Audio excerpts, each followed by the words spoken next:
If you enjoyed what Zack Snyder gave us with the Snyderverse and what the DCEU was going to give us and how things were setting up, but you're not happy with how DC is doing with the IP right now, then you've come to the right channel.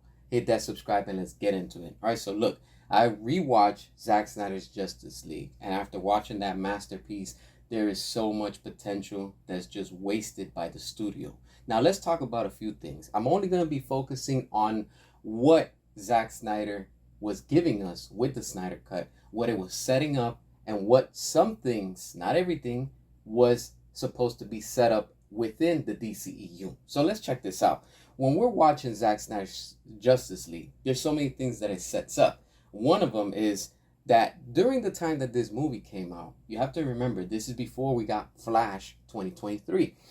This movie is setting up the ground for the Flash movie. Not only that, it's also setting up the ground for a Cyborg movie, something that we didn't get. It's also setting up the Nightmare timeline because that's where things left off in the Snyder Cut. And at the end of Zack Snyder's Justice League, it's setting up the Batman with Ben Affleck versus Deathstroke. Now, when you're seeing this movie, it also continues and it's setting up Aquaman, because you have to remember, before the Snyder Cut came out, we already got Aquaman. But Zack Snyder's Justice League, in the original plans, it was setting up the grounds for the standalone of Aquaman movie. This is why you see that movie, when we're seeing it, they acknowledge, the events of Justice League with Steppenwolf and stuff like that. So that's pretty cool what they did.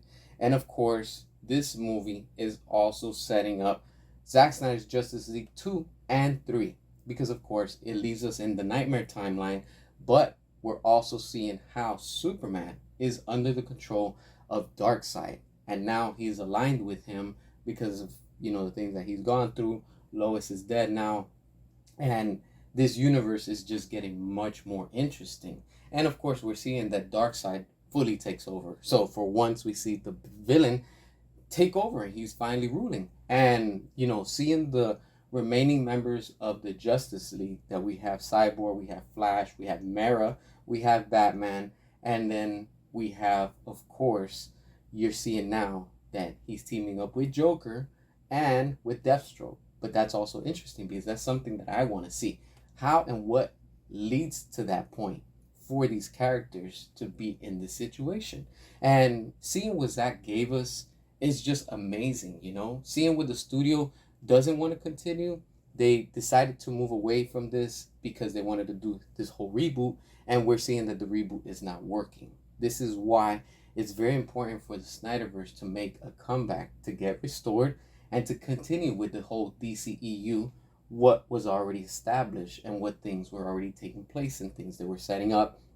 And not only that, how all the ground foundation of these future films were going to happen and they were going to take place, because this was opening the doors for other directors to come in and to do these standalone films. And of course, Zack Snyder is the blueprint. He laid the ground foundation, and everything from there was going to take its course, and it was all going to connect, and it was all going to be one amazing universe where things were still connected but branching off into a much larger universe where things are going to be even much more interesting.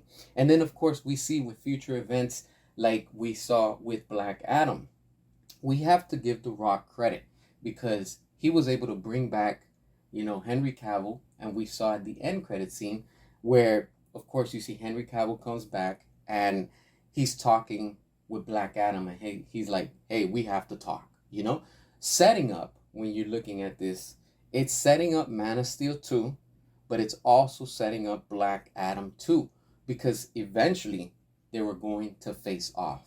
And that's something that as a fan, I want to see. I need to see, and I will keep on fighting for, because everything that Zack Snyder set up, and I get it, Black Adam is part of the Snyderverse, but let's give credit because at least it's the same Superman within the same timeline of this universe within the DCEU.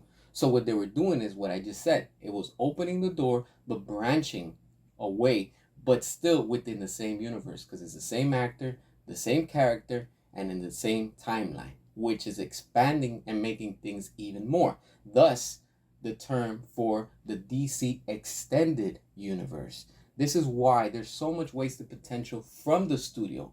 And what Zack Snyder set up was just the solid foundation. And this is why we're seeing now that more fans want the Snyderverse to get restored because the quality is there.